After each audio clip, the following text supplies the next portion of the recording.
Bien, tengo la suerte de contar con dos grandes mujeres. Las dos se llaman Teresa, por lo cual lo tengo fácil, porque aunque las he conocido a las dos, sí que tengo que decir que una de ellas la conozco de referencias en Valencia, porque participamos las dos de una forma en el 30 aniversario del movimiento feminista del País Valenciano, y aquí nos hemos reconocido, ¿no?, ahora. Pero voy a presentar primero a Teresa Maldonado, que es profesora de filosofía de enseñanza media, militante feminista. Bueno, feminista son las dos compañeras y yo aspirante también, porque nunca sé si realmente doy la talla para llegar a ser feminista. En estos momentos ella tiene parada su tesis, su tesis doctoral, que cuando esté yo creo que será de lectura obligada para todas nosotras, sobre laicidad y feminismo, ¿no? Aparte de esto, ella también escribe artículos sobre este tema. Y bueno, será la primera que va a intervenir, pero ahora ¿no? Pues no, pues bien, pues va la segunda, pues entonces lo he hecho bien. Bueno, pues entonces quien sí que va a iniciar esta mesa es Teresa Meana, que es de aquí, es de Gijón, pero ella está ahora en Valencia, trabaja en un instituto de secundaria, es filóloga. Y bueno, te doy la palabra, Teresa. Hola, sí, soy de Gijón, estoy en Gijón.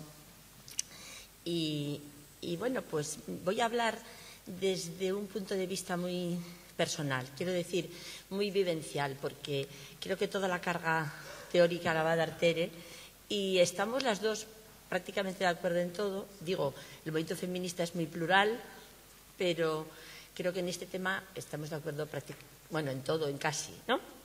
Entonces voy a hablar sobre todo desde una parte más de cómo lo viví yo como una testiga de 61 años que tengo en el movimiento feminista, este tema, ¿no? Este tema de la religión y de la laicidad, y luego Tere va a dar creo contenido más teórico. Bueno, ya os contará.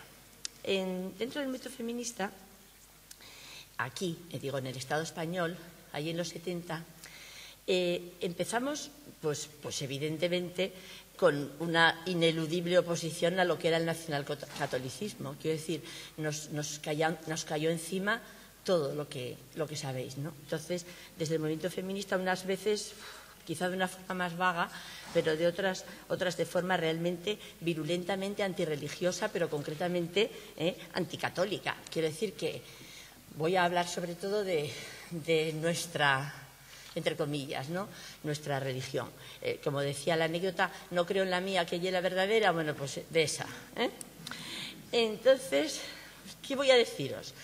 No, es que no había ni divorcio. Quiero decir que ya no voy a hablar del derecho a tu cuerpo, a tu sexualidad, a tu opción sexual, al aborto. Es que no había ni divorcio, que no es una reivindicación feminista, que es un derecho democrático, elemental. Solo te podías casar canónicamente. O sea, ¿qué se puede decir, no? Yo tengo dos anécdotas concretas. Una, yo iba al colegio de la Asunción, aquí en Gijón, y todas las profesoras eran monjas o un par de seglares mujeres. Estaba el cura y había un hombre que era el profesor de matemáticas. Cuando el profesor de matemáticas nos daba clase de 30 niñas de 15 años, profesor de 50, que para mí era un anciano venerable, entonces, cuando nos daba clase de matemáticas, había una monja haciendo trapitos para que no estuviéramos solas en el aula con un hombre. Y yo aún estoy viva, eso lo pasé yo. Claro, fue a mediados del siglo pasado, pero yo aún vivo. Y en la iglesia que hoy se llama la Basílica, la iglesiona llamábamos, ¿no? Esto es verdad también, es que la gente joven no lo puede creer. En los meses de verano había una señorina sentada ahí a la puerta en una sillina que te tocaba las piernas. ¿Por qué? Como era verano, pues estabas más o menos morena en Gijón, te puedes poner muy morena. Y las mujeres, mi madre, por ejemplo, iba a misa sin medias para salir de misa e ir para la playa. Entonces te tocaba las piernas. Si no llevabas medias, no entrabas. Es tan increíble que parece que eso, que no pasó, pero es que yo vivía y todavía vivo. Bueno, Entonces, ¿qué íbamos a hacer? Pues evidentemente enfrentarnos con toda la fuerza posible desde el movimiento feminista a todo lo que significaba el tema de la Iglesia sobre nosotras, ¿no? Por supuesto, la imagen de la mujer, ya la sabéis, ¿no? Virgen, esposa y madre. Yo recuerdo lo que nos decían las monjas de cómo se quedó embarazada la Virgen. Se quedó como pasa la luz a través de un cristal, sin romperlo ni mancharlo. Porque el sexo ya sabéis lo que es. Bueno, entonces, sabíamos eso, sabíamos también la cantidad. Lo digo porque la Virgen era un poco, no de gran trascendencia, pero sí, sabíamos que la resistencia de muchas mujeres a ese papel que les daba la Iglesia a lo largo de la historia, me refiero a las brujas y a tantas, bueno, a las quemadas o condenadas por brujas, y también esa relación de amor-odio que se dio en la relación entre las mujeres y la Iglesia católica, ¿no? Esa cierta feminización del espacio, porque dado que las mujeres teníamos prohibido todo el espacio público, una manera de escapar de casa era ir a la Iglesia, como una manera de escapar del matrimonio era ir al convento, como a veces el único a quien le podías contar que tu marido te maltrataba era el cura. Quiero decir que hubo realmente esa relación. Y, por supuesto, había la otra Iglesia, ¿no? La que no era la jerarquía, y todo el mundo recordamos las reuniones en las parroquias durante la dictadura, los curas que se posicionaban, y las que fuimos a América Latina, que yo me tocó vivir esos años en Nicaragua y en América Latina, pues el contacto con la teología de la liberación, etcétera, etcétera, y sobre todo con la organización Católicas por el Derecho a Decidir. Realmente Católicas por el Derecho a Decidir, con las que aún tenemos buenas relaciones. En Valencia mismo está la organización. Yo quizá es la única organización que yo conozca que tiene análisis y propuestas políticas feministas. Eso sí, están vinculadas explícitamente al credo católico. Bueno, a todo esto, las religiones, las monoteístas sobre todo, ¿no?, tienen la subordinación de las mujeres y la dominación masculina no como algo marginal, sino como el núcleo central, como uno de las características centrales. Como las mujeres fueron excluidas de la educación, fueron también excluidas, lógicamente, de la educación religiosa, por lo cual no estuvieron involucradas ni en la configuración de las teologías ni de las religiones, y también fueron excluidas de toda posición de liderazgo. Quiero decir que no hay sacerdotisas, rabinas, ministras del clero o imanas, como se diga, etcétera. Y luego ya me gustaría decir, para acabar este trozo, que el ejemplo es cómo puede haber en Naciones Unidas, ya lo sabéis todo el mundo, pero bueno, lo repito, un Estado formado exclusivamente por varones. O sea, cómo el Estado Vaticano puede estar en igualdad con el resto de los estados. Un Estado en el que las mujeres son casi invisibles, friegan, lavan la ropa, cocinan, son esas monjas de un Estado conformado única y exclusivamente por varones. Bueno, en estas, que os contaba de esos años de feminismo, arrancando las cosas tan elementales como eso, si tienes 1 millón te divorcia Tarancón, todas aquellas consignas que ya sabéis. Y viene el debate, nos llega el debate sobre la multiculturalidad, porque aparece el tema del Islam, etcétera, etcétera. Las feministas tenemos un interés especial en este debate, porque realmente el rol social de las mujeres en este tema siempre está en el centro, porque en realidad las religiones ocupan hoy prácticamente todo lo que es el espacio de lo que solemos llamar culturas. En realidad, más que de multiculturalidad, podemos hablar de multireligiosidad. Y el núcleo duro realmente de la religión en este debate es de la cultura, perdón, el núcleo duro de lo cultural es la religión. Toda tradición cultural religiosa, sin excepción, se caracteriza por el odio profundo a las mujeres, por la absoluta y total misoginia. Todo ese núcleo establece cuál debe ser el lugar de las mujeres, qué deben, qué no deben hacer, qué pueden o qué no pueden hacer, ¿no? Es verdad que en este debate se entrecruzan dos lógicas, ¿no?, dos ópticas. La lucha contra el sexismo, y contra el androcentrismo, y la lucha contra el imperialismo y el etnocentrismo.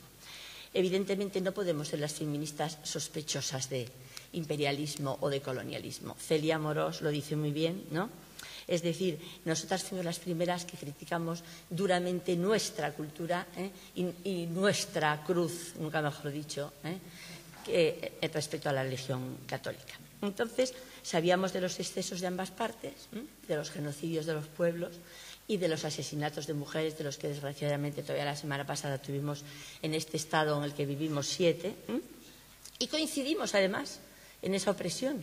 Coincidimos que varios siglos no tuvimos alma, las mujeres, hasta ese concilio, y varios siglos, por ejemplo, los pueblos indígenas de América Latina tampoco tuvieron alma, ¿sí?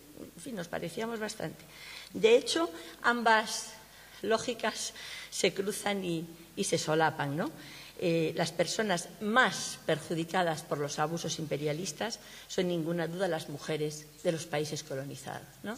Por debajo del negro más explotado, del indio más explotado, está un ser que es su mujer, ¿no? Está la negra, está la india, Y, por supuesto, existe el racismo, existe la xenofobia y, claro, existe la islamofobia, pero también existe la opresión de las mujeres. Y no creo que en el debate a nosotras se nos pueda acusar de eso, de imperialistas. Bien. La religión es intrínsecamente perjudicial para las mujeres, porque todos los monoteísmos son patriarcales, por definición. Evidentemente son patriarcales, y aquí meto a las teólogas feministas, en la interpretación dominante y hegemónica. Es decir, ellas dicen que no lo son intrínsecamente, que también cabe interpretar la escritura de una forma no patriarcal, ¿no? De hecho, las teólogas feministas dicen que las interpretaciones conservadoras y antifeministas adulteran el verdadero mensaje de la religión. Bueno, es la opinión de las teólogas feministas. Bien. Y quiero ir bastante rápido para no enrollarme. Es de máxima prioridad para el feminismo afrontar la cuestión de la laicidad. Es decir, la laicidad es una condición necesaria para que podamos convivir en paz. La labor, pues sí, de las teólogas feministas, de las mujeres creyentes, sin duda, de las feministas creyentes, sin duda es muy importante, pero también es fundamental que todas las feministas seamos abiertamente, manifiestamente defensoras de la laicidad. Además, somos las más interesadas en que se dé una separación estricta entre Estado e Iglesias, entre ciudadanía y feligresía, que no se confunda delito con pecado, que no se confunda saber con creencias. Al margen de lo plural que es el feminismo, la defensa de la laicidad debería ser un punto de partida de todas, y además debemos de ser todas radicales y beligerantes en esta cuestión. Os leo un párrafo del manifiesto que se llama Feministas y Estado Laico. El manifiesto salió en Granada en diciembre del 2009 y dice el manifiesto: reclamamos un Estado laico que garantice la libertad de conciencia. Esta debe ser una de las prioridades del movimiento feminista. Un Estado laico que garantice el pluralismo, el derecho humano de la libertad de pensamiento, conciencia y religión, definiendo claramente estos derechos, que son derechos individuales y no derechos de instituciones, y aclarando sus límites frente a otros derechos humanos con los que puedan entrar en conflicto, como el derecho a la igualdad y a la no discriminación. Habría que recordar con Marcela Lagarde que los derechos de las mujeres son también derechos humanos, ¿no? Entonces, ahora, hoy, y vuelvo como si estuviera hablando de hace 40 años, como un poema que decimos, y 30 años después, vuelta la ley al Congreso, a resucitar pancartas para decir a la Iglesia que no queremos ser santas y a algunas nos va a tocar abortar con menopausia. Bueno, pues hoy, ante la puesta en cuestión desde la jerarquía católica, nada menos que de la legitimidad democrática de determinadas legislaciones, es notorio y manifiesto, no digo nada nuevo, que los derechos sexuales y reproductivos de las mujeres se cuentan entre las cosas que más obsesionan a la cúpula eclesiástica. Y que sepáis que sacad los rosarios de nuestros ovarios ya es de los años 60, no es de antes de ayer, pero sigue igual de vigente. Bueno, estamos otra vez con la negación del derecho de las mujeres a decidir sobre su cuerpo, sobre su salud y sobre su vida. Y con la enorme hipocresía voy a ponerle un nombre, de Rouco Varela, de la hipocresía de quien dice defender el derecho a la vida. Nosotras defendemos el derecho a la vida de las personas, y si realmente además no se quiere que las mujeres aborten, pues si tus principios son así, católicos, pues abstinencia, y si no son, pues entonces procurar anticoncepción, pero no, tampoco anticoncepción, tampoco el preservativo. ¿Por qué? Porque la moral que está detrás de todo eso es no a una sexualidad que no sea reproductiva, ¿no? Por eso lo del lesbianismo y la homosexualidad también. Yo recuerdo que en el feminismo empezamos diciendo sexualidad no es reproducción. ¿Cómo quiere decir eso? Luego sexualidad, sexualidad no es maternidad. Luego sexualidad no es genitalidad, sexualidad no es heterosexualidad. En fin, todo eso para volver ahora como si aquí no hubiera pasado ni un segundo de tiempo. Entonces, evidentemente estamos muy de acuerdo en que no se puede matar inocentes. Solo que cuando una mujer aborta, no pasa eso. Cuando una mujer acude al aborto, lo único que quiere es volver a tener la regla. No quiere matar a nadie. Ella solo quiere volver a tener la regla. Nada más. Bueno, en la medida, termino, que el feminismo es plural, proponemos un feminismo laicista. Es decir, defender un feminismo defensor de la laicidad, capaz de sacar todas las consecuencias de la defensa de la separación del Estado y las religiones, no solo en los debates con la derecha católica, en los que nos sale solo, lo que nos sale bien, sino también en los debates sobre la multiculturalidad, en los que a veces encontramos más dificultad por miedo a ser tachadas de etnocéntricas y de imperialistas, aunque yo ya os expliqué que creo que sería una acusación injusta. Y me gustaría que escucháramos a Tere, creo que fui bastante breve, ¿a que sí? Y luego ya debatiremos. Luego caso intervenciones. Gracias. Muy bien. Déjame el reloj. Bien, pues ahora Teresa Maldonado. Bueno, hola, gracias, buenas tardes. Gracias por seguir aquí después de las jornadas maratonianas que lleváis algunas personas aquí y gracias a Europa Laica por darme la oportunidad de venir a esta tierra que me gusta tanto venir de vez en cuando y a hablar de lo que más me gusta en la vida y además con Teresa, laicidad y feminismo.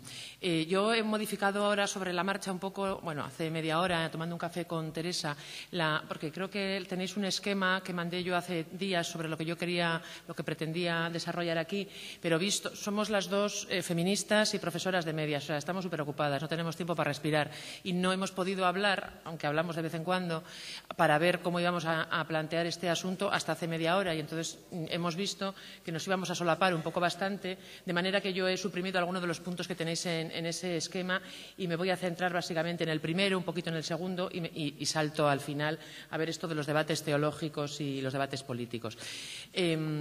La organización nos había planteado esta cuestión de la relación entre laicidad y feminismo en términos que es como se titulaba la mesa. Yo creo que aporta la laicidad a la igualdad de género.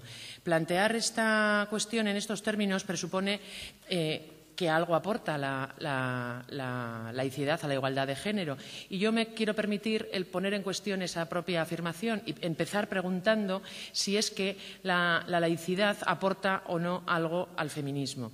Porque lo pongo en duda, ya discutiremos. Contestar a esa pregunta, ¿es que aporta algo la laicidad a la igualdad de género? Contestar a esa pregunta implica dilucidar y meternos a aclarar qué son feminismo y qué es laicidad. Seguramente en unas jornadas como estas no hace falta, y menos a estas alturas ya acabando, insistir en qué es laicidad.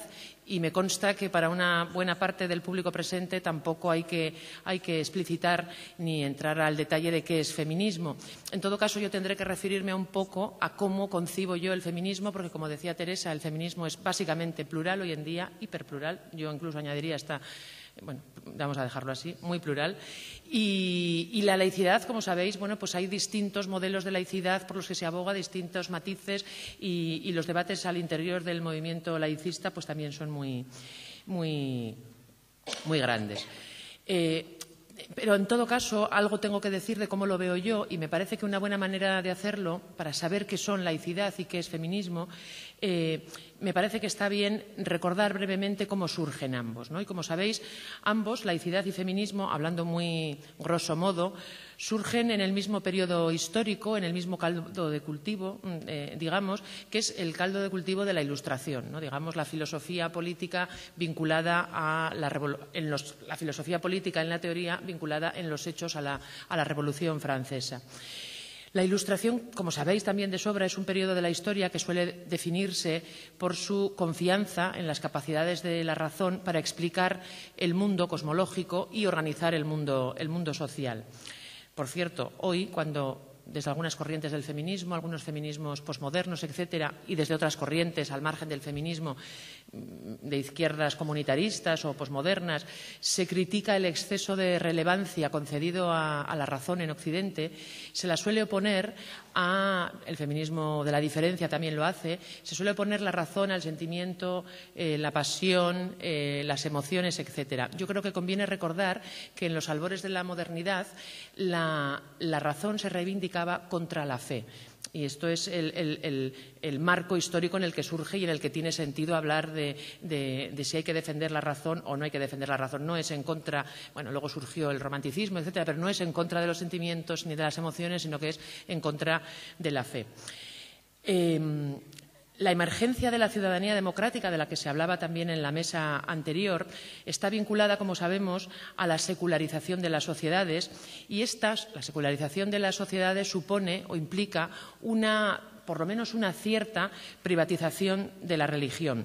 Privatización que se veía necesaria para posibilitar el establecimiento de un espacio público no adscrito a creencia alguna, dado que desde la modernidad en adelante, las sociedades serán progresivamente plurales respecto a las creencias. Aquí no me puedo aguantar introducir un paréntesis muy pequeñito para cubrirnos las espaldas. Creo que en este foro no haría falta, pero lo apunto.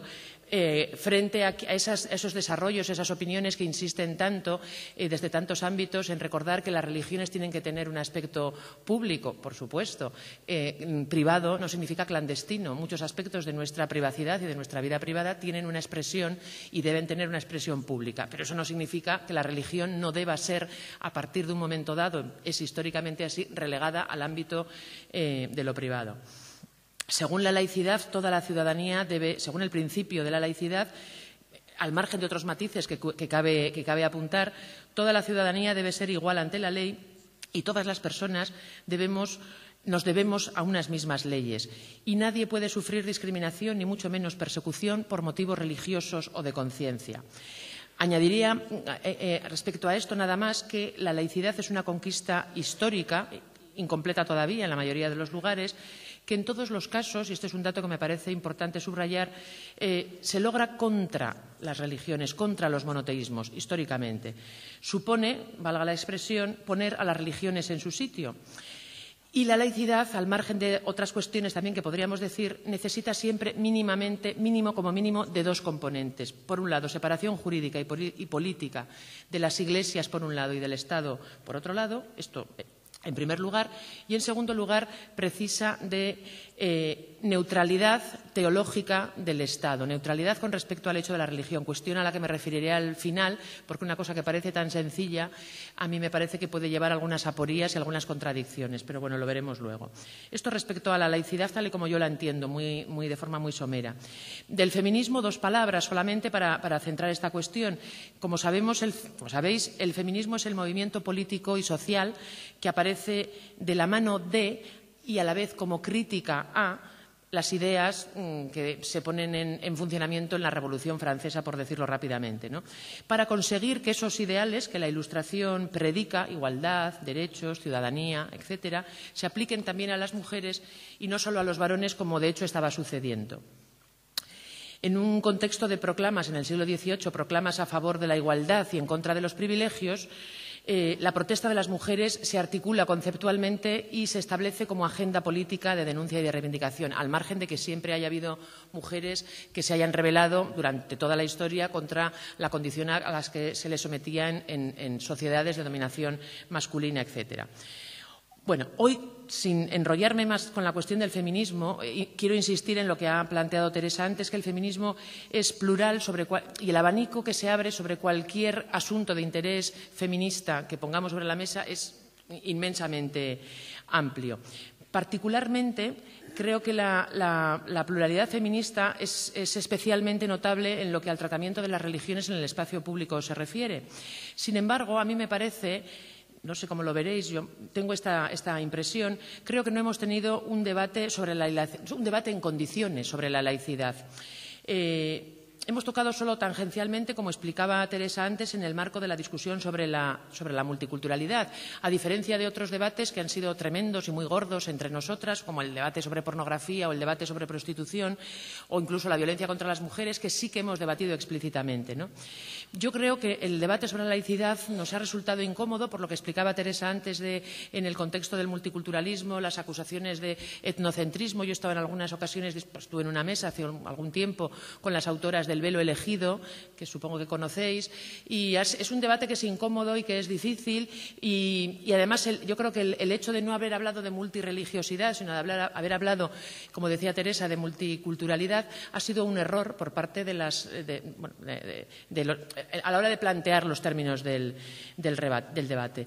Yo, además, no creo que se pueda decir que, en general, las feministas estemos al tanto de los debates sobre modelos de laicidad que tienen lugar al interior del movimiento laicista. Pero, en cualquier caso, feminismo y laicidad parecen compartir algunos tramos discursivos, aunque solo sea porque ambos se oponen a la tradición religiosamente fundada, efectivamente, y sancionada religiosamente muchas veces. Se oponen ambos a la religión, digo, como argumento acerca de cómo las cosas deben ser. Sin embargo, a pesar de compartir estos tramos argumentativos, de haber surgido en el mismo caldo de cultivo, digamos, yo me inclino a pensar que, siendo dos movimientos y dos corpus, como digo, con propuestas políticas que se gestan en el mismo momento histórico, no se solapan ni en ese sentido se aportan nada el uno al otro. No sé si discrepo con mucha gente aquí o con Teresa también. Yo eso es lo que pienso.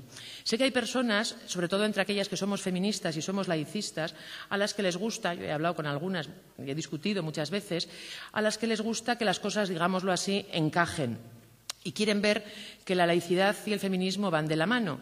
Algo similar se plantea cuando hablamos en términos de feminismo y anticapitalismo, ¿no? Hay algunas compañeras feministas que insisten mucho en que el feminismo tiene que ser, por definición, anticapitalista, y yo creo que eso está desmentido por la experiencia cotidiana cuando nos encontramos con análisis feministas que lo son y, sin embargo, no tienen un componente especialmente anticapitalista. Otra cosa es que el feminismo que yo y muchas aquí suscribimos sea también anticapitalista, pero yo creo que eso es otra cosa.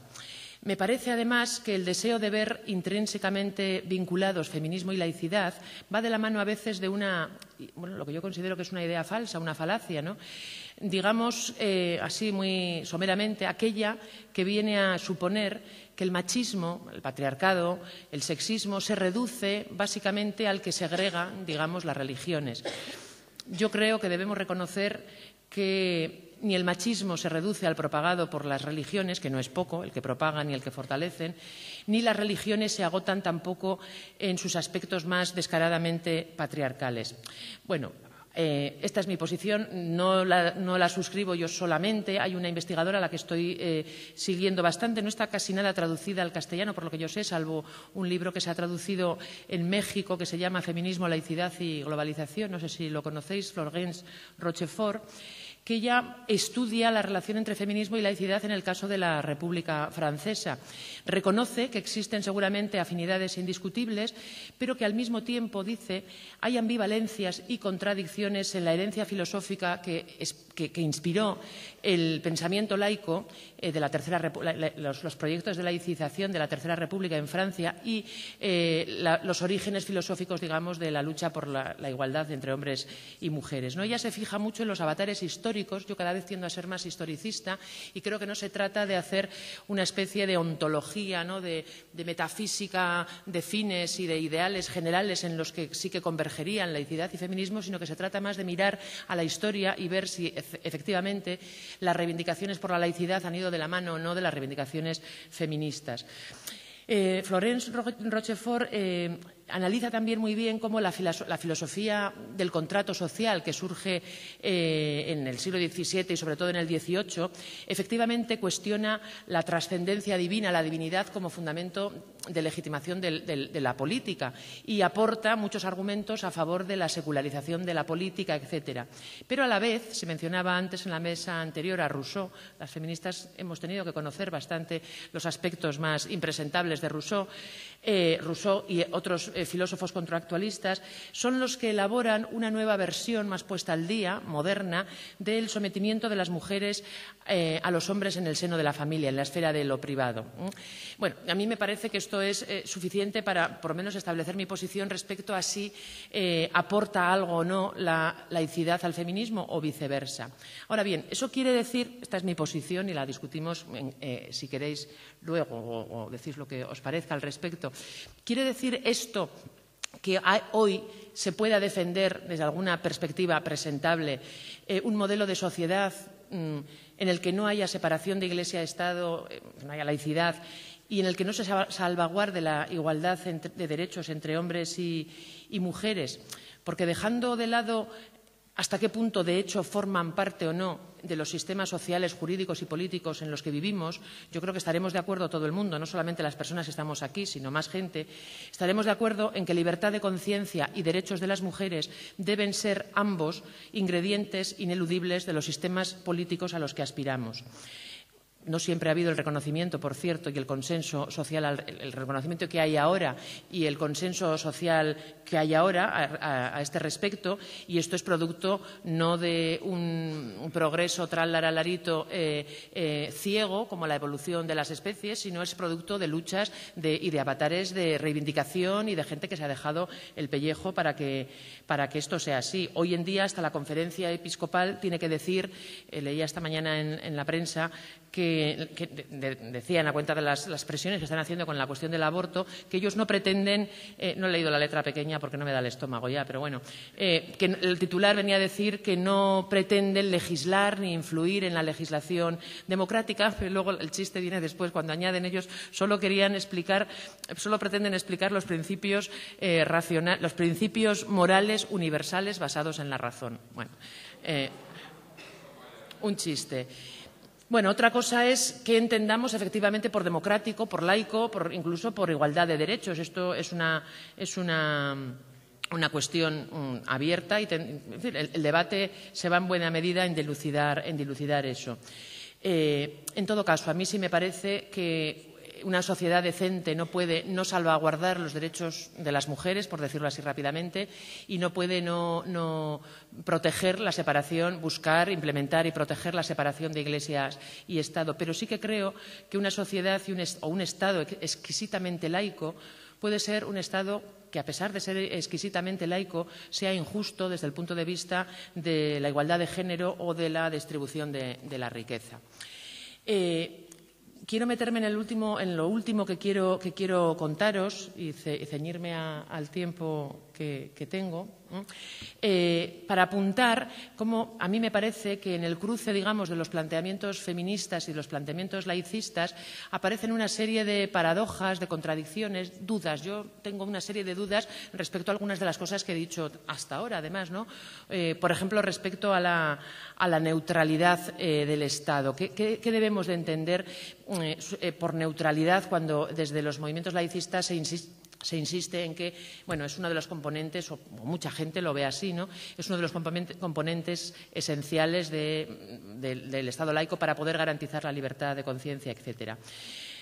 Según esto, la laicidad arranca del supuesto de que hemos de organizar la convivencia partiendo de que en nuestras sociedades conviven diferentes credos religiosos junto a la increencia y el escepticismo. Es decir, el Estado no es quien para hacer juicios de valor sobre lo que las religiones afirman en relación con el cosmos, con el ser humano, etcétera. La laicidad, en tanto que predicable del Estado y de sus instituciones, no debe estar en relación directa, se dice, con un juicio valorativo, positivo o negativo, sobre lo que la religión dice o deja de decir. No le corresponde entonces al Estado pronunciarse sobre cuestiones teológicas. Debe contar con que las religiones existen y gestionar ese hecho. Y aquí me surge a mí la primera duda. ¿Tiene alguna similitud? Son preguntas. ¿Tiene alguna similitud administrar la pluralidad religiosa con administrar la pluralidad ideológica? ¿Es la pluralidad religiosa una modalidad específica de la pluralidad ideológica? Porque yo creo que con respecto a las ideologías hemos comprendido hace un rato ya que no toda perspectiva ideológica es aceptable en democracia y que las libertades de pensamiento, de expresión, concretamente esas, de expresión, siendo valores y estando reconocidas como tales en nuestros ordenamientos jurídicos, no son, sin embargo, absolutos, no subordinados a nada más. Las feministas, además, algo sabemos de lo que se llama la performatividad lingüística. No se trata solamente de proteger la libertad de expresión porque cada cual puede expresar su pensamiento como quiera, etcétera. Es que expresar determinados pensamientos puede ser lesivo. Es un acto en sí mismo. O sea, no hay una diferenciación entre lenguaje y realidad, entre hacer y decir. Hay cosas que solo pueden hacerse con palabras, prometer, insultar, etcétera. Entonces, si digamos la libertad de religión se acerca más a la expresión y a la acción que no al mero... Yo veo como un continuo ahí entre en un extremo estaría la conciencia y el pensamiento, que en fin, hasta que no hay avances científicos que nos permitan meternos en las cabezas ajenas, esto es inviolable, ¿no? La conciencia y el pensamiento. En el otro extremo está la acción. Todo el mundo entendemos que la acción puede limitarse jurídicamente porque puede ser nociva para otras personas. La expresión estaría ahí un poco a caballo, es la expresión de pensamientos y de conciencia, pero es una acción. Entonces, ¿la religión qué es? Porque muchas teólogas, que son las que yo más puedo conocer, insisten en que la religión, la fe no es tanto suscribir una afirmación sobre cómo es el cosmos o si la vida... afirmaciones de si Dios creó el mundo, etcétera, no es tanto suscribir una serie de afirmaciones como adherirse a un planteamiento ético que implica una actitud, una serie de acciones. Es decir, es más praxis que ortodoxia. Entonces, si esto es así, tendría más sentido ir a limitar la acción. Se habla a veces de libertad de culto, ¿no? El culto como una actividad, como algo que se hace, porque claro, las cosas que piden las religiones a sus fieles incluyen... Bueno, pues sabemos desde vestimentas a dietas, a actitudes que en el caso de las mujeres son y acciones que son muy, muy importantes. No podemos, el Estado no debe entrar a disquisiciones teológicas porque esa no es su función y además porque si entramos a la discusión de lo que las religiones afirman o dejan de afirmar sobre el ser humano, etcétera, en una discusión pública sobre estos extremos tendrían que tomar parte personas creyentes y personas no creyentes. Pero claro, ocurre que para la persona creyente el texto sagrado tiene sentido en la medida que es revelación de la divinidad y que es palabra de Dios. Claro, ante una persona que no cree en Dios, la discusión es imposible. Además, sabemos que tanto la postura más integrista como la más progresista reclama para sí siempre, ambas reclaman para sí la condición de exponentes del verdadero, del auténtico cristianismo, islam o la religión de la que se trate. Es evidente que no podemos meternos en ese jardín, ¿no? En el jardín de quién hace una lectura fiel al espíritu de la Escritura y quién lo traiciona. Esto no es un debate público. No es incumbencia del Estado dilucidar si determinada fe correctamente interpretada defiende o combate la igualdad entre los sexos o los derechos de las personas homosexuales, por poner dos ejemplos, asuntos sobre los que los teólogos progresistas y conservadores discuten acaloradamente, ¿no? Tampoco es cuestión del Estado saber si es una interpretación correcta de determinada escritura tenida por sagrada, esto de que si Dios odia a los gays, como sí afirman algunos extremistas cristianos en Estados Unidos. Es un problema teológico. Pero claro, hay que disponer de un criterio no teológico, es decir, universalmente accesible, para poder organizar, administrar, gestionar el hecho religioso. Claro, tenemos que disponer de un criterio no teológico que nos permita decir qué demandas, qué afirmaciones, qué ¿Qué demandas autocalificadas de religiosas son legítimas y cuáles no lo son? Os cuento rápidamente el caso del Partido Cristiano Reformado, unos calvinistas ortodoxos, no sé si lo conocéis, en Holanda. En el año 2005, los tribunales les obligan a incluir en sus filas militancia femenina, que no tenían. Posteriormente, ahora hace 3 años, en el 2010, les obligan a que en sus listas electorales aparezcan mujeres, tal y como daba El País la noticia. Dice, sorprendidos porque se creían protegidos por la libertad de culto, amparada por la Constitución, los dirigentes del Partido Cristiano Reformado calificaron la decisión de inconcebible, comillas del dirigente del partido a cuenta de esta sentencia. Dice, no es posible que el Supremo nos obligue a tratar a hombres y mujeres igual, nos guía la Biblia y la mujer está subordinada al hombre. Claro, los calvinistas ortodoxos se creían o decían creerse protegidos por la libertad de culto. Hombre, en este caso es bastante fácil la estratagema, quiero decir que esto no estamos hablando de libertad religiosa, estamos hablando de ley de partidos. Si una religión se quiere constituir en un partido, en fin, yo vengo del País Vasco y sé un poco de este asunto, tiene que cumplir los requisitos que se exija a cualquier agrupación de ciudadanos o de ciudadanas para presentarse a las elecciones. Vale, bien. Pero ahí nos quedamos ya, con eso nos quedamos tranquilas. ¿Qué ocurre cuando desde el púlpito, es decir, es verdad que para su feligresía y en el templo pertinente, estos mismos calvinistas ortodoxos prediquen que la mujer debe estar subordinada al hombre? O cuando en la catequesis católica, no digo ya en las clases de religión, en fin, en la catequesis católica se enseña a los niños y a las niñas que allá acuden que las personas divorciadas están en pecado. A ver, ciertamente no es lo mismo decir que divorciarse es pecado, que decir divorciarse es malo, que decir divorciarse es delito. Esto último no se podría decir sin faltar a la verdad en nuestro ordenamiento jurídico. Pero no se está de alguna manera inculcando en las criaturas que el divorcio es algo malo, ergo las personas divorciadas también lo son. ¿Debe el Estado permanecer impasible ante tales prédicas? ¿Podemos seguir manteniendo que el Estado no debe entrar a valorar, a la hora de regular su presencia en el espacio público, que el Estado no debe entrar a valorar lo que las religiones exigen a los creyentes? ¿Hemos de aceptar sin rechistar las exigencias morales que las religiones hacen a sus fieles y los códigos de conducta que les requieren? ¿Debemos de aceptarlos sin examinarlos ni valorarlos por respeto a la libertad de religión, etcétera? Porque, claro, la siguiente pregunta sería, ¿es que en nuestras sociedades plurales, democráticas, etcétera, en el siglo XXI, en definitiva, es la igualdad entre hombres y mujeres o los derechos y la dignidad de las personas divorciadas o homosexuales una creencia entre todas? Tú estás de acuerdo, yo no estoy de acuerdo y cada cual lo ve. O sea, esto está protegido por el pluralismo de opinión. ¿Es una postura de parte o es un mínimo que compartimos todos y todas y que tiene que estar presente en el pacto social sobre el que edifiquemos la convivencia? ¿Ha de permanecer el Estado impasible ante el hecho de que determinados credos afirmen la desigualdad inherente a hombres y mujeres? ¿O es una forma de decir Dios odia a los gays o la homosexualidad es esto o lo otro? ¿Es una forma de lenguaje de odio que incitaría a la violencia? ¿Constituiría por sí mismo este tipo de afirmaciones una violencia performativa contra las personas? De manera que a lo mejor es que no se puede decir ni desde un púlpito, pregunto.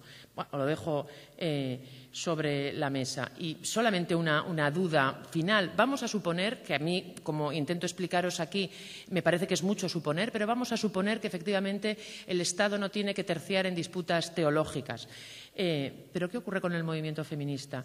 Si un credo predica el recato y la humildad femeninas, ¿qué hacemos? ¿No podemos discrepar? ¿No podemos discutir? ¿Tenemos solamente que asistir amablemente?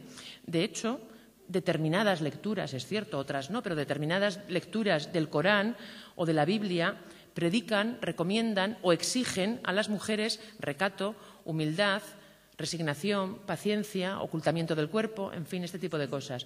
¿También el feminismo debe permanecer callado? ¿No debería, en la esfera que le corresponde, en la sociedad civil, plantear su propia versión de la vida que merece la pena ser vivida? ¿No incluye la versión feminista de la vida que merece la pena ser vivida? ¿No incluye el disfrute no culpabilizado de las posibilidades sexuales del propio cuerpo? Bueno, en todo caso, y termino, la casuística concreta de lo que los credos y las fes exigen a sus fieles es muy amplia, es muy variada, afecta, como decía antes, a dietas, a vestimentas, a actitudes, a mil cosas, y no siempre será fácil regularla. Yo, y aquí quiero cerrar estando de acuerdo con mi compañera Teresa Meana, yo abogo porque lo hagamos desde un feminismo que tiene que ser laicista, aunque tengamos que empezar por discutir qué significa eso, ¿no? Que es un debate que, como digo, creo que no hemos tenido todavía. Gracias. Gracias, Teresa. Antes que nada, deciros que en la carpeta, en el dossier que se ha facilitado, hay una ponencia de una compañera que ha tenido que salir porque ha tenido un pequeño percance en el acto que hemos hecho esta mañana. Bueno, lo tenéis ahí, se trata de Nieves Fernández González. Bien, ahora otra cosa, y antes de dar turno de palabra, y creo que estoy obligada, ya que el tema de estas jornadas es lacismo y república, yo creo que lleva implícito también que hay que decir algo de las mujeres republicanas, por eso me he permitido poneros, mientras estabais escuchando a las compañeras Teresa y Teresa, esta estupenda imagen de lo que significaba ser mujer en república, ¿no? Es una persona que vive, afortunadamente, se llama Paquita Oliveros, aún se queda con lo de Paquita, Francisca Oliveros, que cuando le hice una entrevista para que me contaras qué significaba para ella ser mujer en república, ella dijo, sentía que otro mundo era posible. Por primera vez en España formábamos parte activa de la sociedad, con relaciones libres. Como única religión, la civil. La moral, nuestra propia conciencia y dignidad, dueñas y protagonistas de nuestras vidas vividas en primera persona. Con esto os quiero decir que si la República hubiese continuado, posiblemente muchos de lo que se ha tratado en esta mesa posiblemente sería huelga, no haría falta. Porque si se hubiese educado en coeducación, si se hubiese educado con un lenguaje no sexista, si las calles tuviesen la visibilidad en los rótulos, posiblemente no estaríamos ahora con estos temas de violencia de género, por decir y nombrar algo. Me refiero porque, por ejemplo, ahora la visibilidad de las mujeres en la ciudad es prácticamente aún nula, ¿no?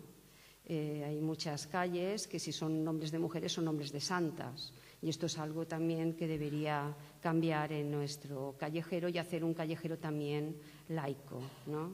Por ejemplo, en República, en Valencia, estaba la calle Margarita Nelken, la calle Pasionaria, incluso Dolores Ibarruri, que tenía alguna más, ¿no? Bueno, pues reivindico también esa forma diferente de hacer feminismo, que es la que yo también practico. Y ahora doy paso ya, si alguien quiere intervenir, algún turno de palabras. Si no, es que quiere decir que os ha quedado todo muy claro. ¿Sí? Muy bien. Vale, perfecto. Vamos a empezar por aquí esta parte. ¿Cómo te llamas? Muy bien. Hay 4, ¿no? Ya tengo 4 perfiles. Bueno, pues empezamos por Fermín.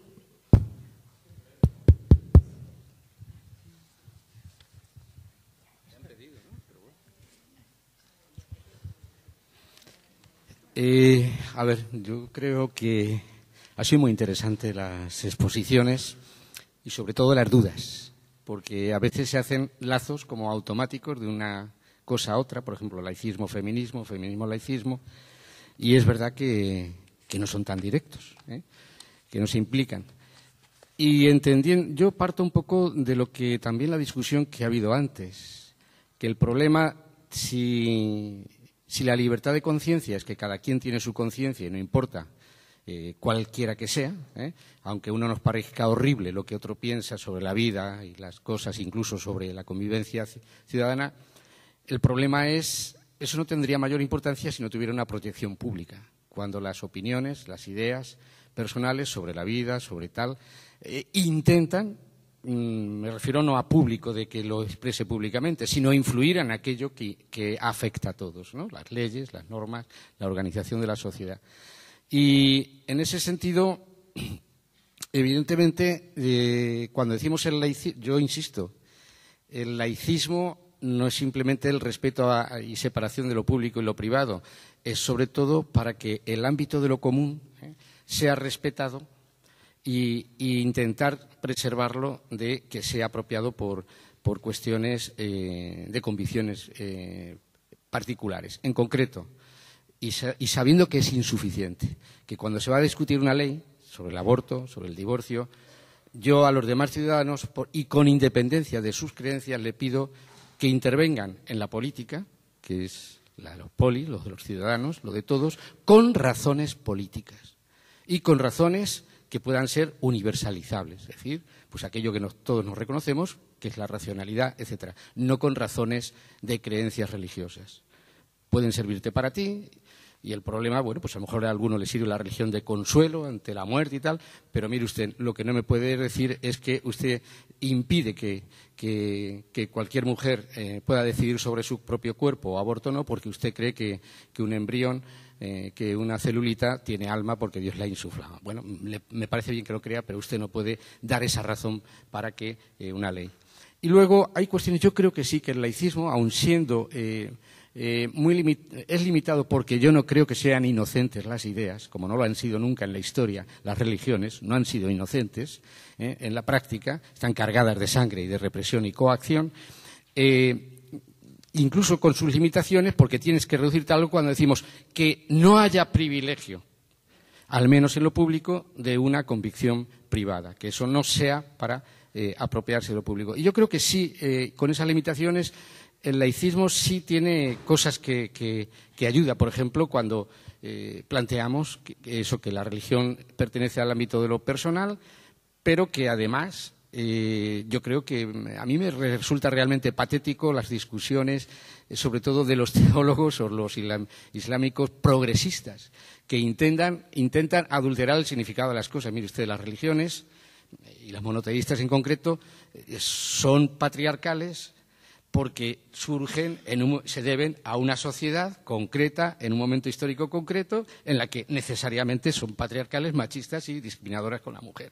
Y no vale más. Lo absurdo es intentar forzar interpretaciones desde el punto de vista de si uno cree en derechos que hoy son conquistas de todos en el siglo XXI, tratando de que un texto diga lo que no dice, porque no puede decir más que aquello que querían decir aquellos que lo hicieron en su momento, ¿no?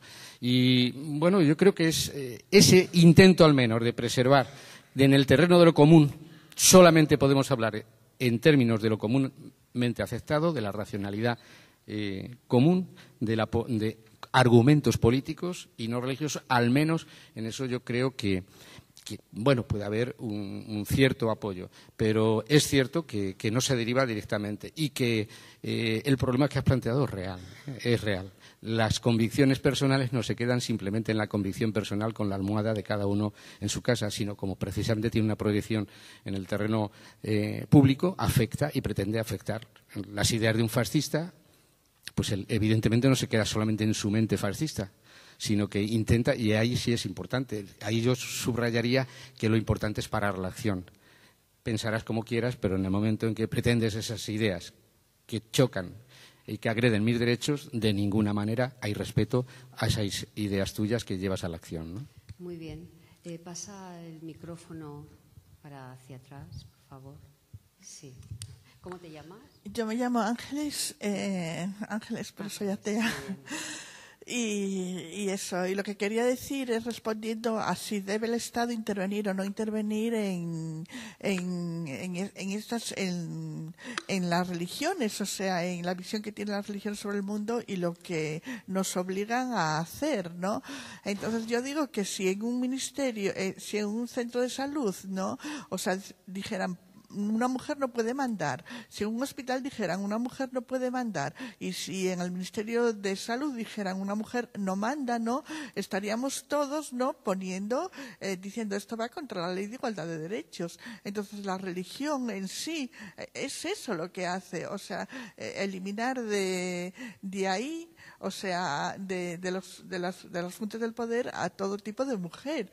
Entonces, yo pienso que son dañinos y que bueno, y también pienso que son dañinos en el sentido de que los colegios católicos están educando esta gente que tiene este tipo de educación en contra de las mujeres, o sea, y en contra del feminismo y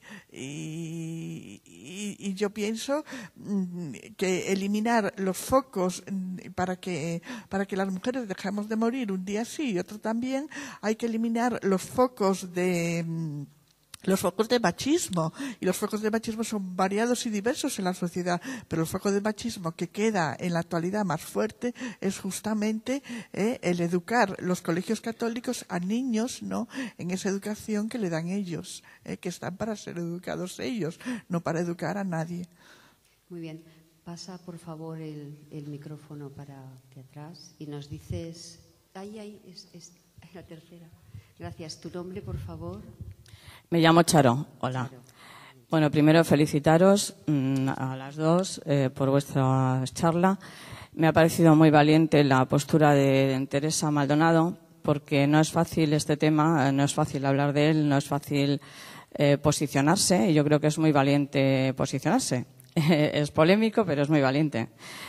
Entonces, en esta polémica de laicismo, feminismo, qué relación tiene, etcétera, etcétera, yo acudo siempre, o me gustaría aportar simplemente una idea, ¿no?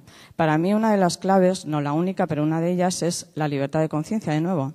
Es decir, que lo voy a explicar con un ejemplo que creo que lo hago mejor.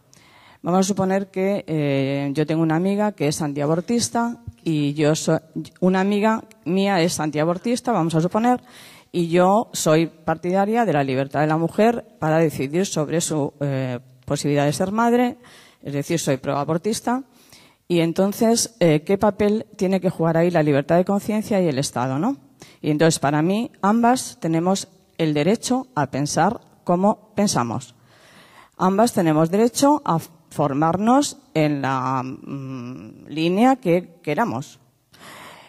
Para mí el problema es que yo no le puedo imponer a ella el aborto y ella no me puede imponer a mí el que yo no aborte.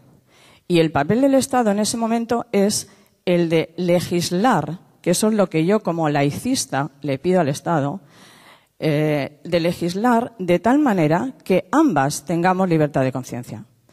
De manera que yo pueda abortar y ella pueda no hacerlo. Y ambas estemos protegidas y ambas tengamos la posibilidad de explicarlo. Siempre y cuando no nos impongamos la una a la otra en nuestra acción vital, en nuestra trayectoria vital.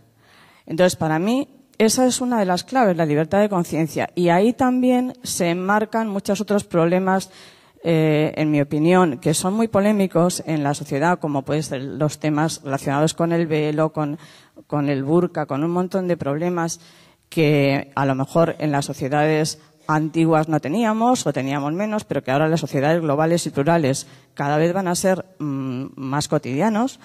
Y entonces creo que una de esas claves está ahí. No digo que sea la única, pero me parece que una de ellas es esa. Gracias.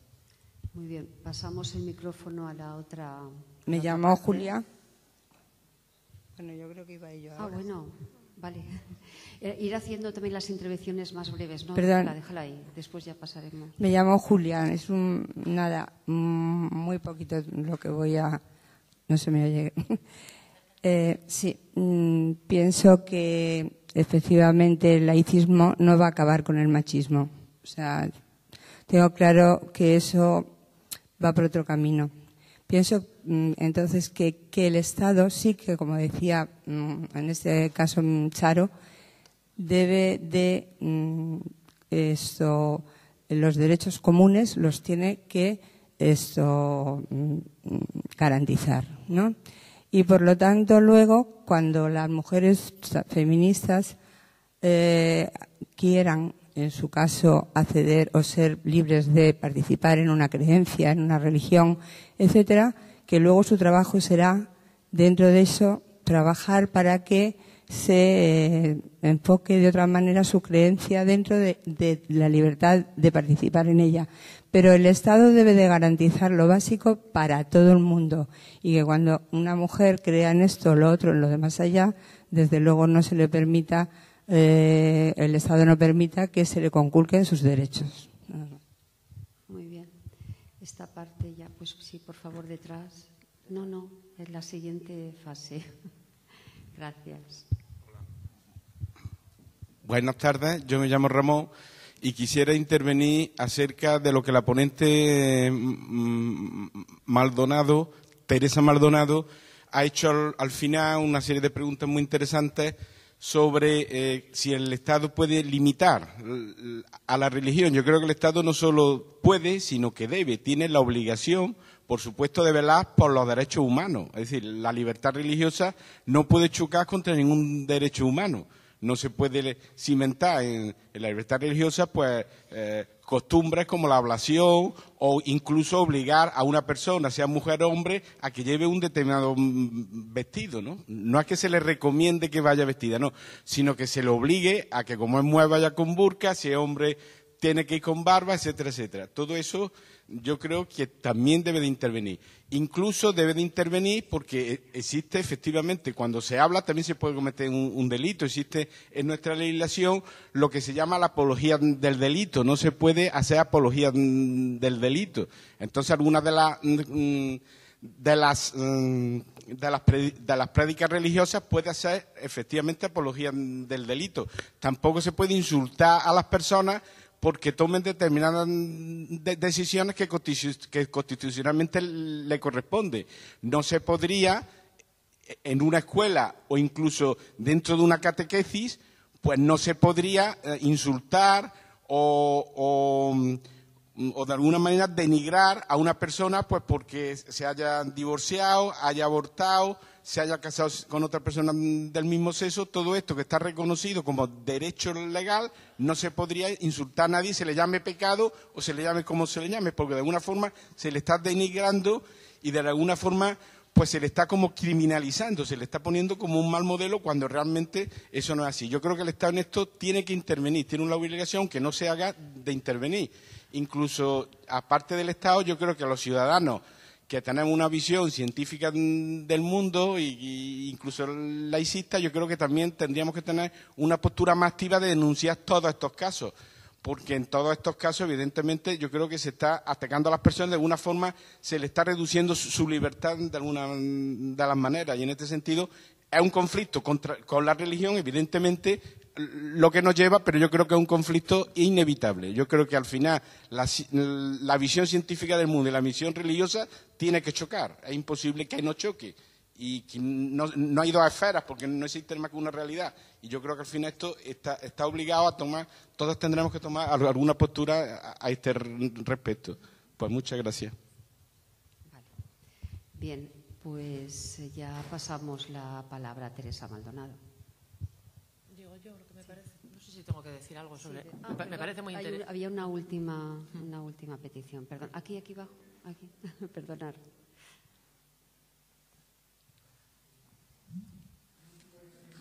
Sí, soy Antonio. El último interviniente ha dicho casi, pero tenía que anotar una cosa.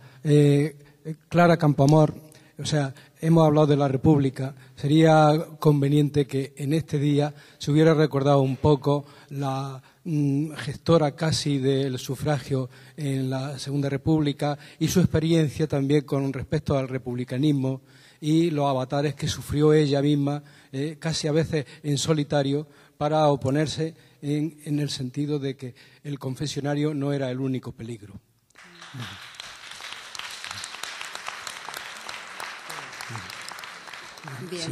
Bien, paso la... En un momento tenemos una experta en Clara Campoamor aquí sentada. Para nosotras es un mito Clara Campoamor, por supuesto.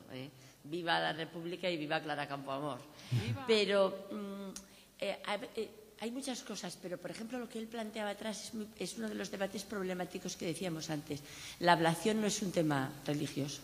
De hecho, los países más musulmanes de la tierra, quiero decir, los Emiratos Árabes, Arabia Saudita, el Magreb, todos no no cometen esa mutilación. Quiere decir que hay más cosas que dentro del feminismo sí que discutimos mucho, pero sí quería decir una cosa que antes quería leer, que se me olvidó. Si la Asamblea Parlamentaria del Consejo de Europa se vio obligada en el 2005 a decir esto, imaginaros cómo será, ¿no? La frase es: la libertad de religión no puede aceptarse como pretexto para justificar las violaciones de los derechos de las mujeres, sean abiertas, sutiles, legales o ilegales, practicadas con o sin el consentimiento nominal de las víctimas, las mujeres. Quiero decir, lo tuvieron que decir. O sea que... No sé si Antonio había terminado, porque aparte de la proclama a favor de Clara Campoamor que suscribimos, yo no me he y de atrevido otras, y de otras, sí. no solo Bueno. Victoria Ken, Margarita Nelken, Pero muchísimas mujeres. Pasa que el tema justo os lo recuerdo, no era tal si hablar de las mujeres republicanas, pero por eso ha estado bien he querido sacarlo. hacer. No, sí, claro. Bueno. No, os recuerdo que el tema era que puede aportar el laicismo y la igualdad de género y a los derechos de las mujeres, ¿no? Eso es el tema central de esta mesa. Sí, se han dicho... Vale, pequeñita.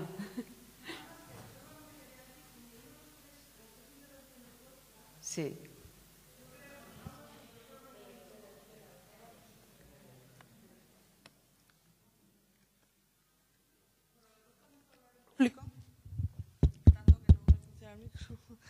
Pero bueno, un poco por hacer un poco de resumen, ¿no? Yo creo que a mí me ha gustado mucho lo que habéis hecho, creo que habéis dado distintas visiones y eso siempre hace pensar y sobre todo habéis generado dudas y eso sobre todo también nos sigue, sobre todo vamos a salir de aquí siguiendo pensando, ¿no?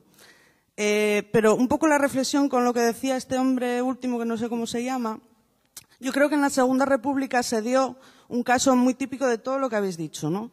Que es la posición ante el voto femenino, ¿no? Creo que hubo distintas posturas ante un hecho que era la confesionalidad supuesta que tenían las mujeres, ¿no? Se daba por supuesto, también se podía dar por supuesto que iban a tener un determinado voto y eso posibilistamente podía convenir a unos o a otros no, y en aquel momento la mayoría eran hombres, ¿no? Simplemente creo que es un gran resumen de todo lo conflictivo y en la cuerda floja que está este tema, el laicismo, el feminismo y todo lo demás, ¿no? Nada más.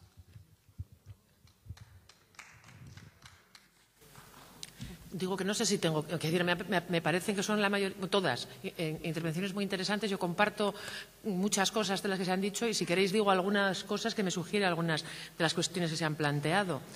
Cuando Fermín apunta esto de que es necesario que en los debates públicos se aporten razones universalmente accesibles, basadas en la razón, que es lo que compartimos todos y todas, porque la creencia es particular y no las compartimos, yo estoy totalmente de acuerdo. De hecho, ahora mismo hay un debate entre dos pesos pesados en la filosofía europea, como son, como conocéis, supongo, de sobra, Habermas y Flores de Arcáis, en las que Flores de Arcáis, que estaría muy bien que Europa Laica, por cierto, lo trajera en alguna ocasión, algunas jornadas de estas, insiste mucho en esto de que, claro, no se puede discutir con un creyente sobre la eutanasia si el creyente lo que plantea es que la vida pertenece a Dios.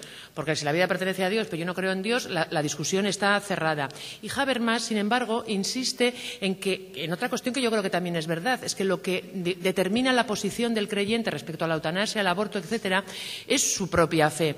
Y entonces tenemos un problema. ¿Y qué dice Habermas? Pues que hay que traducir los argumentos religiosamente fundamentados, hay que traducirlos y convertirlos en argumentos racionales universalmente accesibles. Vale, estamos de acuerdo. ¿A quién le corresponde la labor de traducción? Claro, Habermas dice que le corresponde al no creyente.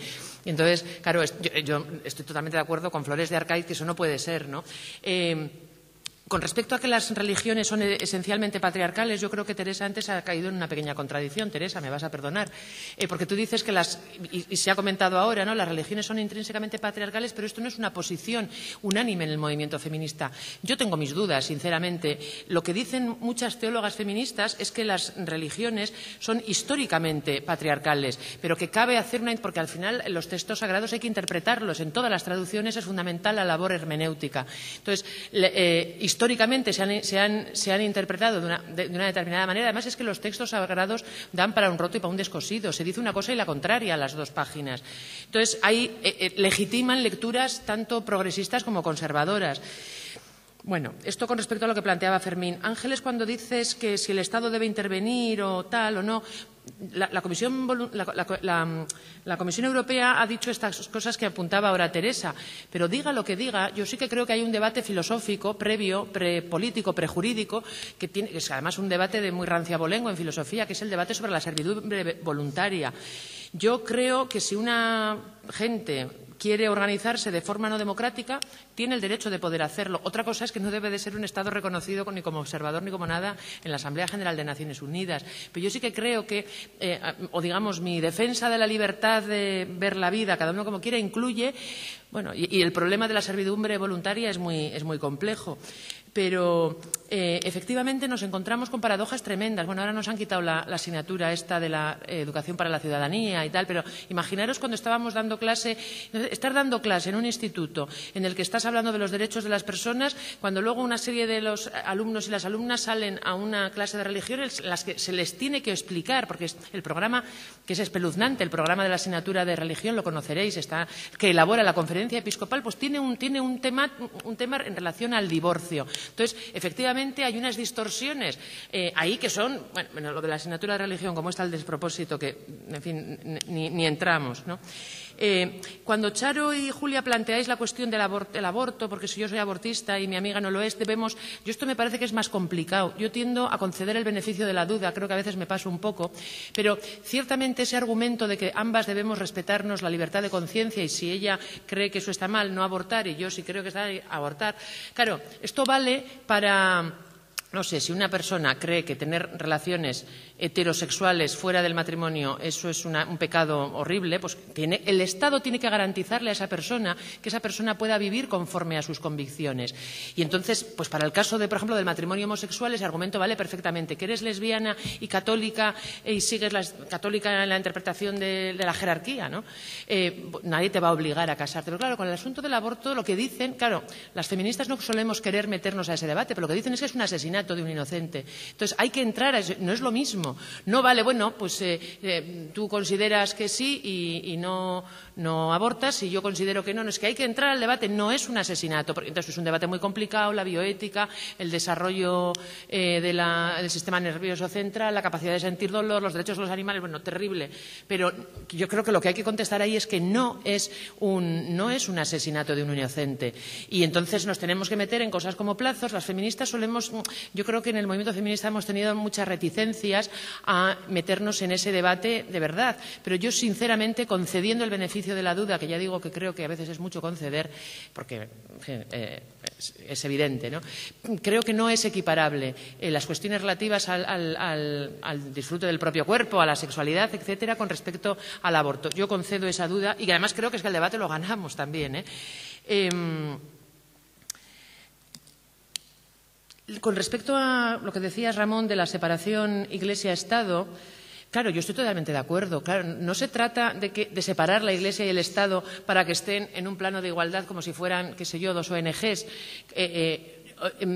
A la americana, por cierto, que una laicidad, un secularismo que busca sobre todo no tanto proteger al Estado de las interferencias y las injerencias ilegítimas de las confesiones religiosas, que no busca tanto eso como defender a las propias confesiones y denominaciones religiosas de las interferencias del Estado. Claro, a mí esto, yo para nada concibo el laicismo así, la separación de Iglesia-Estado así. Al Estado le compete regular qué se puede y qué no se puede hacer, porque lo que no puede ocurrir es que ocurran ese tipo de contradicciones tan flagrantes en las que en la educación pública se puede estar explicando a los niños y a las niñas, o en la catequesis, a ese respecto me da igual casi, ¿no?, que las personas divorciadas, que las personas homosexuales, en fin, no todo lo que venimos diciendo. Básicamente estoy totalmente de acuerdo con esa apreciación, sí. Bien, sí. Sí, por favor, sí. El micrófono para Gonzalo Puente Ojeda.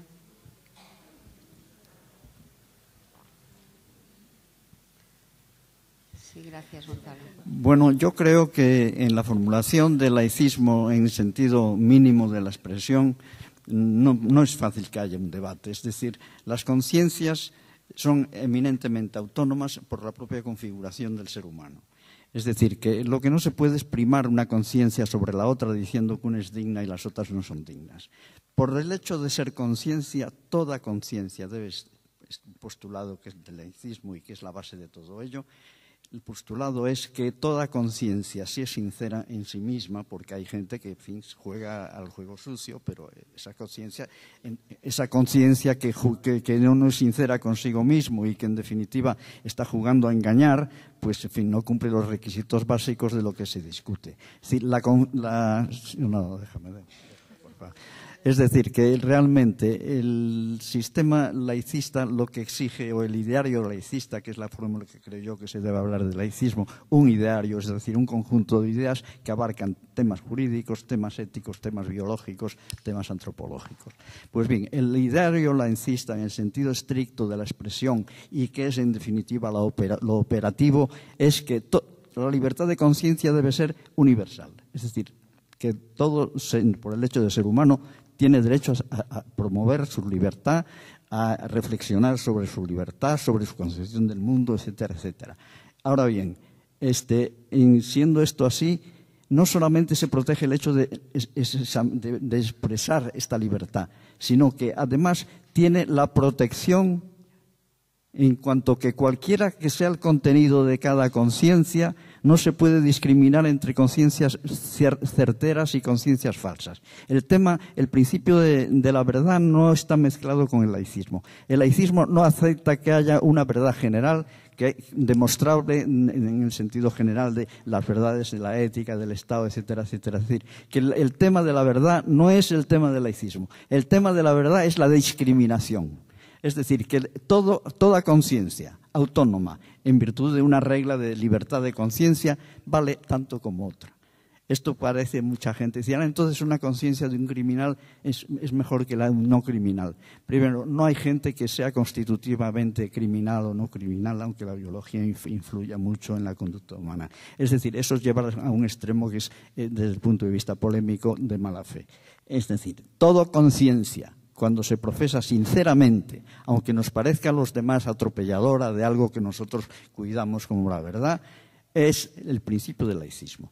Y la eficacia tan rompedora de este principio, si sistemáticamente la autoridad lo acata y lo practica, prácticamente arruina todo lo que está pasando, por ejemplo, en un país como la España católica. Es decir, la Iglesia, ante el principio de laicidad, de laicismo, perdón, en el sentido de que yo lo he definido, pues añadido a otro que es un corolario de esa definición, que es que entre la res privata y la res pública puede haber una relación de tensión, evidentemente. Pero la autoridad pública, en principio, no puede vulnerar en el sentido de discriminar a unas conciencias en favor de otras. Ahora bien, puesto que en la lucha política, que es una lucha de ideas en lo público, que se expresa públicamente, naturalmente el gobierno siempre es la traducción de una superioridad o bien de votos o una superioridad en el sentido de que la Constitución le autoriza a legislar. El gobierno tiene que, el Estado, digamos por abreviar, el Estado tiene que legislar en cuestiones de convivencia que son precisamente las que hacen que haya un Estado. Y el principio que exige el laicismo es el principio de no interferencia. Las conciencias privadas no deben alcanzar a través del Estado una especie de mayoría, una mayoría por el hecho de haber ganado las elecciones, pues una conciencia que es católica, por ejemplo. Ahora bien, como tiene que decidir en función de algo que es el referente, que permite resolver el problema de la tensión entre la res privada y la res pública, que es sencillamente la definición de los derechos humanos y de los códigos penales que, en definitiva, proyecten jurídicamente la doctrina de los derechos humanos. Los derechos humanos no están definidos todos de modo unánime. Por ejemplo, la Declaración de Nueva York de 1948, que es fundante y fundacional en lo que son las Naciones Unidas, después de expresar en su artículo 18, que es igual al de nuestra Constitución del artículo 14, es decir, no discriminación por razones de religión, raza, etcétera, etcétera, después añade en el artículo 26 la Declaración de Nueva York, que los padres, no obstante, tendrán derecho a proteger la conciencia de sus hijos, no estando sometidos a la escuela pública gratuita ofrecida por el Estado. Esa es una concesión. ¿Por qué esa concesión? Porque en Naciones Unidas, en la Asamblea y en los órganos redactores de normas jurídicas, la mayoría de los estados son religiosos. Y entonces, claro, se rompe la doctrina de los derechos humanos y del laicismo, de la norma del laicismo, de cualquier conciencia por el hecho de serlo es lícita y digna, se rompe si estableces a través de la conciencia de los padres durante la minoridad de los hijos, prejuzgando ya realmente cómo va a ser ese hijo o esa hija. Es decir, lo que no se puede tolerar es que esa definición de Nueva York, de esa declaración de Nueva York, que, repito, es el código fundacional desde el punto de vista de la conciencia, de los derechos humanos y, por lo tanto, de Naciones Unidas, es una concesión, pues sencillamente, a los países monoteístas, casi todos del libro, es decir, islamismo, ciertas formas del rabinismo y, desde luego, el catolicismo y sus sucursales cristianas, que a veces son tan dañinas como las católicas. Por lo tanto, la norma es no interferencia de la conciencia privada en la conciencia pública, en el sentido de que a través de la conciencia pública se puedan atropellar las conciencias privadas. Pero en la relación de tensión, como en definitiva la autoridad tiene que gobernar y decidir problemas de convivencia, naturalmente ateniéndose al principio básico del laicismo, sí debe permitirse una norma de decisión por parte del Estado. ¿Cuál? Sencillamente, el Estado secularizado, porque el laicismo no funciona sino antes un nivel mínimo de secularización, cosa que en España se había conseguido casi en la República, pero, en fin, los 40 años y los 35 siguientes han anulado toda posibilidad de pensar.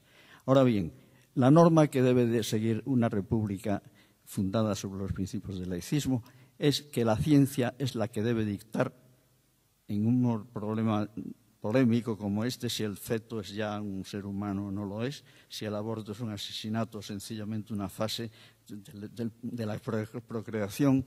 Yo creo que hay que conceder, por lo menos en la pugna política, que las conciencias laicistas de verdad promuevan un tipo de gobierno que resuelva en función del nivel que ha alcanzado la ciencia desde el punto de vista de lo que es la bioantropología y todo el saber, en fin, que configura hoy día el acervo de verdades científicas que siempre están sujetas naturalmente a una corrección, pero que se rigen por el principio de observación, experimentación y prueba.